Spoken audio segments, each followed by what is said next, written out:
Welcome to my class. मेरे YouTube channel में सभी छात्रों का स्वागत है। दोस्तों, आज हम बीए प्रथम वर्ष ऐच्छिक हिंदी प्रश्न पत्र क्रमांक 4 प्रश्न पत्र का नाम है नाटक तथा एकांकी। इसके अंतर्गत नाटक अभंग गाथा, इस नाटक में सामाजिक और सांस्कृतिक संवेदना के साथ समकालीन समाज की समस्याओं का चित्रण हुआ है और इस नाटक में इतिहास बोध को भी किस तरह से दर्शाया गया है, इसको लेकर चर्चा करने जा रहे हैं। तो दोस्तों, अभंग गाथा इस नाटक के नाटककार समकालीन हिंदी साहित्यकारों में एक बहुचर्चित जाना माना नाम नरेंद्र मोहन है। डॉक्टर नरेंद्र मोहन कवि, आलोचक, चिंतक, नाटककार, पटकथाकार और संपादक के रूप में जाने जाते हैं।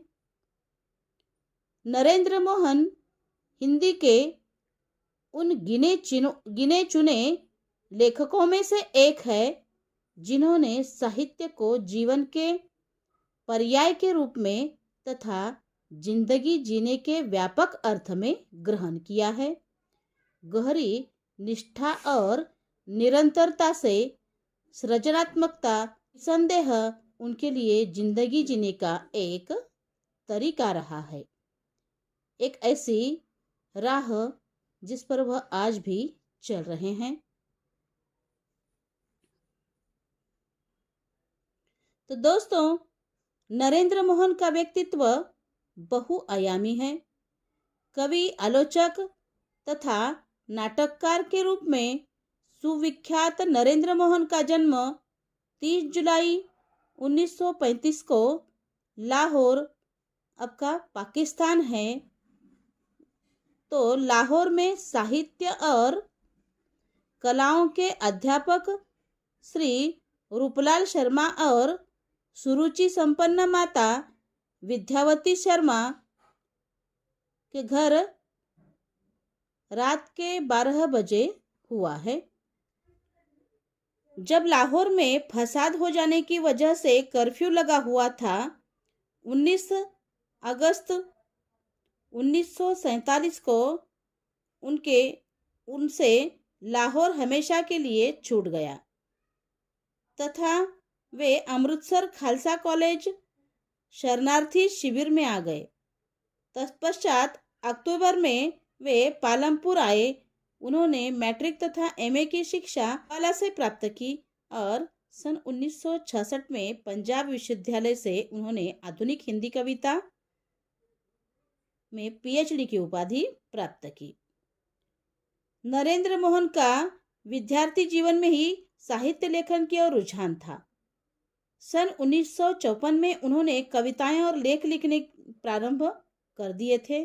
सन 1960 तक वह अच्छी तरह से साहित्यिक हलकों में पहचाने जाने लगे। सन 1958 में खालसा कॉलेज लुधियाना में व्याख्याता के रूप में उनकी पहली नियुक्ति हुई थी और इसके बाद उन्होंने अलग अलग पंजाब महाविद्यालय और पंजाब कृषि विश्वविद्यालय में व्याख्याता और सहायक के रूप में कार्य किया। सन 1967 में नरेंद्र मोहन एसजीटीबी खालसा कॉलेज दिल्ली गए और दिल्ली विश्वविद्यालय के हिंदी विभाग में 1988 से 2000 तक रीडर के रूप में कार्य किया है। नरेंद्र मोहन ने 5 साल तक साहित्यिक पत्रिका संचेतना भी संपादित की और नरेंद्र मोहन ने कविता तथा नाटक के साथ साथ अन्य विधाओं में भी उल्लेखनीय योगदान दिया है। तो दोस्तों, किसी भी लेखक या साहित्यकार के लिए यह एक गौरव की बात है कि उनके साहित्य का अन्य भाषाओं में भी अनुवाद हो, और यह गौरव नरेंद्र मोहन को प्राप्त हुआ है। उनकी कविता, नाटकों और महत्वपूर्ण लेखों का पंजाबी, उर्दू, मराठी, अंग्रेजी और अन्य भारतीय भाषाओं में अनुवाद हुआ है। तो दोस्तों, इस तरह से नाटक का जीवन से घनिष्ठ संबंध रहा है। नाटक किसी भी समाज के लोक जीवन का दर्पण होता है। नाटक जीवन की अभिव्यक्ति का एक सशक्त माध्यम है, क्योंकि दृश्य श्रव्य माध्यम होने के कारण वह अधिक से अधिक प्रेक्षकों तक पहुंचता है। नाटक के प्रस्तुतिकरण से दर्शक समाज की यथार्थ समस्याओं को भली प्रकार जान सकता है तथा उनसे परिचित हो सकता है। नाटक आज की समस्याओं के निरूपण में सर्वाधिक समर्थ विधा है। तो आम आदमी की दुर्दशा को अभिव्यक्त करने का काम नाटककारों ने बेहतर ढंग से किया है। तो इधर जो नाटक लिखे गए हैं, मोहन राकेश के नाटकों से लेकर नरेंद्र मोहन के नाटकों तक, वे इस बात के प्रमाण हैं। तो दोस्तों, इस तरह से नरेंद्र मोहन के साथ एक नई पीढ़ी नाटक के क्षेत्र में उतरी है। अपने प्रत्येक नाटक में उन्होंने नई नाट्य वस्तु, नाट्य शिल्प और प्रयोगधर्मिता का परिचय दिया है। उनके नाटकों को हम संघर्ष, विरोध, अन्वेषण और सत्य के नाटक कह सकते हैं।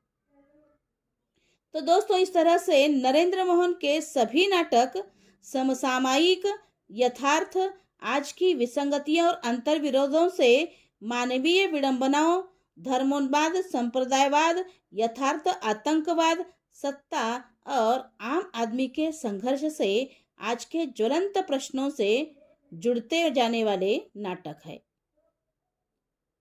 तो दोस्तों, इस तरह से डॉक्टर नरेंद्र मोहन के अधिकांश नाटकों का आधार इतिहास रहा है।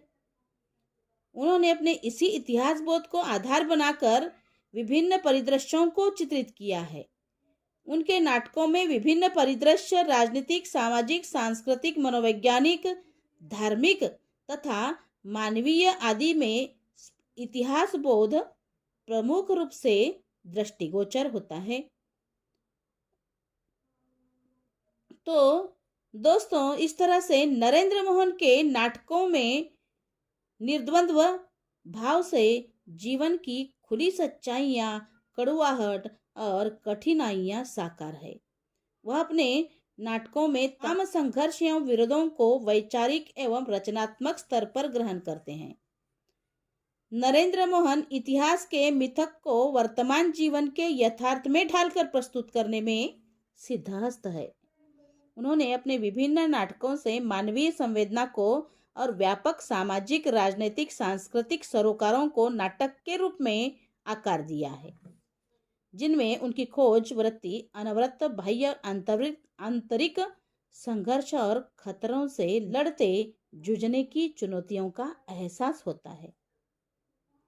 अनेक स्तरीय चरित्रों की रचना में अभिनेता धर्मी रंगमंच की परिकल्पना को भी उन्होंने साकार किया है और भारतीय रंगमंच की अवधारणा और जनजीवन में व्याप्त लोकधर्मिता को भी, जहां शैली, शिल्प गौण हो जाता है, लेकिन अनेक स्तरीय प्रतीकार्थकता, बिंबात्मकता, कविता, संगीत जैसे तत्व उनके कवि होने के कारण इन नाटकों में उभरते हैं। कहते हैं, भाषा शक्ति का समग्र विकास उसका विलक्षण सौंदर्य नाटक में ही आता है, क्योंकि वह लिखित शब्द को वाचिक उच्चारित वैभव देता है, ध्वनियों का व्यंजनाओं का, क्रिया का, छंद, लय, भाषा, युग, स्वर की अभिव्यक्ति होने के कारण नरेंद्र मोहन के नाटकों में जो सामूहिक प्रतिवाद का स्वर है और मानवीय राग है, उससे वह लोकमानस के नाटक और प्रासंगिक भी। तो दोस्तों, इस तरह से नरेंद्र मोहन के नाटकों में इतिहास बोध के साथ रंगमंचीय प्रयोग भी देखने को मिलते हैं। नाट्य लेखन के साथ नरेंद्र मोहन को अधिक जूझना पड़ा है। प्रत्येक नाटक के मंचन के साथ वे खुद जुड़े रहे हैं तथा नाट्य मंचन को उन्होंने गंभीरता से लिया है। यही कारण है कि उनके नाटकों में नाट्यानुभूति के साथ साथ रंगानुभूति भी दिखाई देती है। वे रंग कर्म को अपने नाटकों का अभिन्न हिस्सा बनाते हैं तथा नाट्य रचना को सीधा साधा रंगमंच के साथ जोड़कर देखते हैं। उनके सभी नाटक पहले मंचित हुए, फिर प्रकाशित। तो दोस्तों, इस तरह से नरेंद्र मोहन अपने नाटकों में रंग उपकरणों का प्रयोग आवश्यकतानुसार करते हैं। रंगकर्मी, रंग उपकरण, रंगमंच आदि के संबंध में नई से नई जानकारी प्राप्त करने के लिए वे उत्सुक रहते हैं। शब्द और थिएटर की एकजुटता उनके नाटकों की एक केंद्रीय विशेषता है। नाटक में शब्द, दृश्य तथा गति के महत्व को उन्होंने समझा है। वे शब्दों को दृश्यों में ढालने में सफल रहे हैं। मंच पर उनके शब्द मूर्त होते हैं और दृश्यों में ढलते हैं। वे काव्य भाषा को नाट्य भाषा पर हावी नहीं होने देते। कविता, काव्यांशों का प्रयोग उनके नाटकों में भी जहाँ भी हुआ है वह नाटकीयता लाने में सहायक हुआ है। ये काव्यांश दृश्य निर्माण में उपयोगी सिद्ध हुए हैं। तो दोस्तों, इस तरह से नरेंद्र मोहन के लिए लिखना और देखना आलेख और रंग कर्म का ही रहे हैं। रंग कर्म एक ही सिक्के के दो पहलू रहे हैं। वहाँ वाचिक और अवाचिक एक अर्थपूर्ण संबंध उभर आता है। उनके नाटकों को पढ़ाते हुए हम रंग भाषा से स्पंदित अनुभव करते हैं। उनके नाटकों में रंगकर्मियों की रुचि का यह एक प्रमुख कारण है। तो दोस्तों, इस तरह से निष्कर्ष रूप से हम कह सकते हैं कि नरेंद्र मोहन ने अपने नाटकों में इतिहास बोध की व्यापक अवधारणा के आधार पर अपने रंगमंचीय प्रयोगों की सफलता के जादू से दर्शकों को विस्मित किया है। विस्मय अक्सर हमारी चेतना को जड़ बनाता है, पर नरेंद्र मोहन के रंग कौशल का जादू हमें इसलिए प्रभावित करता है कि उनकी प्रस्तुतियों में मानव जीवन का यथार्थ व सशक्त चित्रण हुआ है, जिसके संयोग से उनके नाटक और भी अधिक प्रभावशाली हो गए हैं, जिसमें उन्होंने प्रमुख रूप से इतिहास बोध को समसामयिक यथार्थ, आज की विसंगतियों और अंतर विरोधों, मानवीय विडंबनाओं, धर्मोन्माद, संप्रदायवाद, यथार्थ, आतंकवाद, सत्ता, आम आदमी के संघर्ष तथा आज के ज्वलंत प्रश्नों को विभिन्न परिदृश्यों के साथ जोड़कर रंगमंचीय प्रयोगों के माध्यम से अभिव्यक्त किया है। तो दोस्तों, इस प्रकार से नरेंद्र मोहन के सभी नाटक किसी न किसी रूप से विसंगति से जुड़े हुए नाटक है। तो नाटककार आज भी जीवंत ज्वलंत समस्याओं और प्रश्नों को विसंगतियों और अंतर्विरोधों के समग्र मानवीय सरोकार के साथ आम आदमी तक पहुंचाना चाहता है। नरेंद्र मोहन के नाटकों में ये संवेदना और जनचेतना के तत्व मिलते हैं, जिसमें अराजकता, अन्याय, अत्याचार, आतंक, अभिव्यक्ति का जीवंत चित्रण हुआ है। तो दोस्तों, इस तरह से जगत गुरु तुकाराम का समस्त जीवन ही तत्कालीन सामाजिक समस्याओं का दस्तावेज है। तो नरेंद्र मोहन ने अपने नाटक अभंग गाथा में तत्कालीन सामाजिक, सांस्कृतिक, पारिवारिक समस्याओं को इस अभंग गाथा नाटक के माध्यम से चित्रित किया है। तो जगतगुरु तुकाराम का समस्त जीवन तत्कालीन सामाजिक समस्याओं का दस्तावेज है। तत्कालीन समय में समाज की विभिन्न प्रकार की सामाजिक, सांस्कृतिक, धार्मिक गुलामी की जंजीरों को तोड़ने के लिए ही उन्होंने अभंगों की रचना की। किंतु तत्कालीन समय की धर्मांध ताकतों ने अपनी नाव को बचाने के लिए संत तुकाराम के साथ अन्याय एवं कुचक्र का जाल बुना। उसमें भी उन्हें कामयाबी न मिलने के कारण उनकी हत्या तक कर डाली। तो नरेंद्र मोहन के नाटक अभंग गाथा के अंतर्गत तुकाराम का जीवन केंद्र में है। तुकाराम की लड़ाई ही सामाजिक और सांस्कृतिक समस्याओं के खिलाफ थी। इस कारण नाटक में तत्कालीन विभिन्न प्रकार की सामाजिक, सांस्कृतिक, पारिवारिक समस्याओं को अभिव्यक्त किया गया है। तो इस तरह से अभंग गाथा नाटक में वर्ण व्यवस्था की समस्या एवं उसकी दाहकता से नाटककार ने परिचित कराने का प्रयास किया है। तुकाराम कबीर के समान ही इस व्यवस्था के खिलाफ विद्रोह करते दिखाई देते हैं। तुकाराम ने अपने तत्कालीन समाज मन को प्रबोधित करते हुए कबीर के समान उनमें उस व्यवस्था के खिलाफ अपने अभंगों के द्वारा प्रबोधन किया है। तो नाटक में आए सिंह ब्राह्मण एवं तुकाराम के संवाद इस वादों के द्वारा इस व्यवस्था की परतें खुलती है। तो इस तरह से तुकाराम द्वारा लोगों में जागृति की जाने वाली चेतना से परंपरावादी खींच उठते हैं। तो प्रस्तुत नाटक में नाटककार ने अस्पृश्यता एवं जातीय विषमता की समस्या को भी चित्रित किया है। इस नाटक में तुकाराम विद्रोही है। उनके अभंग लोक चेतना के एक अंग बन गए हैं। अभंग ही उनके शस्त्र है और उनके आधार पर ही दलितों के साथ साथ जात पात और दासता के विरुद्ध डटकर तुकाराम खड़े होते हैं। तो इस प्रकार उच्च वर्णीय माने जाने वाले लोग निम्न वर्ग पर धर्म के नाम पर अन्याय और अत्याचार करते हैं। तुकाराम इसका विरोध करते हुए मानवता एवं सबके बराबरी के लिए लड़ते हैं।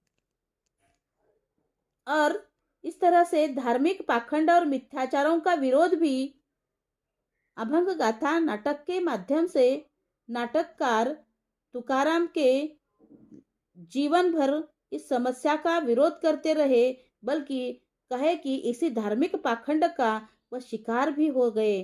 तुकाराम इस नाटक में 3 स्तर पर संघर्ष करते हैं। एक सत्ताधारियों से, दूसरे उच्च वर्ण से और तीसरा परिवार से।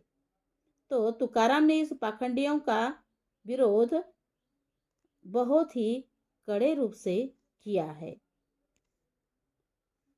तो दोस्तों, इस तरह से आज का आधुनिक समाज किस तरह से सांप्रदायिक और जातिवाद की समस्या से बुरी तरह से ग्रस्त है, यह इस नाटक के माध्यम से नाटककार स्पष्ट करते हैं। तुकाराम के समय में भी यह समस्या किस तरह से सांप्रदायिकता और जातिवाद की समस्या अस्तित्व में थी। अलग अलग संप्रदायों और जातियों में विषमता को रोपित करते हुए आनंद लेने वालों की कमी तत्कालीन समय में भी कम नहीं थी। तो नाटक के पात्र सदाशिव, तानाजी और दामोदर इसका प्रतिनिधित्व करते हुए दिखाई देते हैं। सामंती शोषण से पीड़ित व्यवस्था इस नाटक के माध्यम से नाटककार स्पष्ट करने लगे हैं। नाटक में किसान वर्ग पर हो रहे अन्याय, अत्याचार तथा शोषण का यथार्थ चित्रण किया गया है। यह बात तुकाराम और जिजाई के संवादों से स्पष्ट हो जाती है। जिजाई कहती है, देखो, 2 मरियल से किसान गणपत और माधव आए थे, कह रहे थे तुम्हारी राह देखेंगे। तो तुकाराम कहते हैं, वे बड़े बेहाल है, जमींदारों ने उन पर कहर ढा रखा है। विरोध करते हैं तो उन पर मुसीबत टूट पड़ती है। तो इस तरह से तत्कालीन समय की सामंती शोषण से पीड़ित व्यवस्था को भी नाटककार नाटक के माध्यम से स्पष्ट करते हैं। साथ ही पारिवारिक कलह का चित्रण इस नाटक में किया है। तुकाराम को अपने जीवन में 3 स्तरों पर लड़ना पड़ा है। उनमें इस तरह से उनका परिवार भी था और उनका पारिवारिक जीवन विभिन्न विसंगतियों से भरा हुआ था। विभिन्न विसंगतियों में उनकी तो इस तरह से तुकाराम की दो पत्नियां और भाई के निराश होने से तुकाराम परेशान है। दो पत्नियों के बीच हमेशा वाद विवाद होता है। जिजाई रुक्मा का हमेशा द्वेष करती है।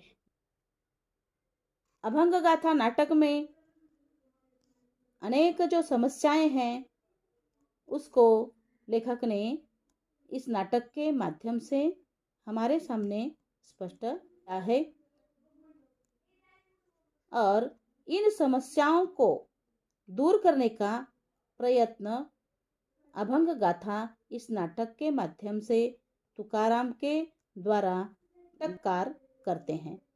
तो समस्याओं की मुक्ति की प्रेरणा से ही तुकाराम ने अपने अभंग का संसार बनाया और वह जगत गुरु तुकाराम कहलाए गए। तो इस तरह से अभंग गाथा यह नाटक मराठी के संत कवि तुकाराम के जीवन संघर्षों पर आधारित नाटक है। तुकाराम अभंग गाथा के प्रमुख पात्र है और 17वीं शताब्दी में उनके द्वारा प्रस्थापित किए गए समाज प्रबोधन की परंपरा को मंचीय रूप देने का सफल प्रयास नरेंद्र मोहन ने अपने नाटक अभंग गाथा में किया है। धन्यवाद।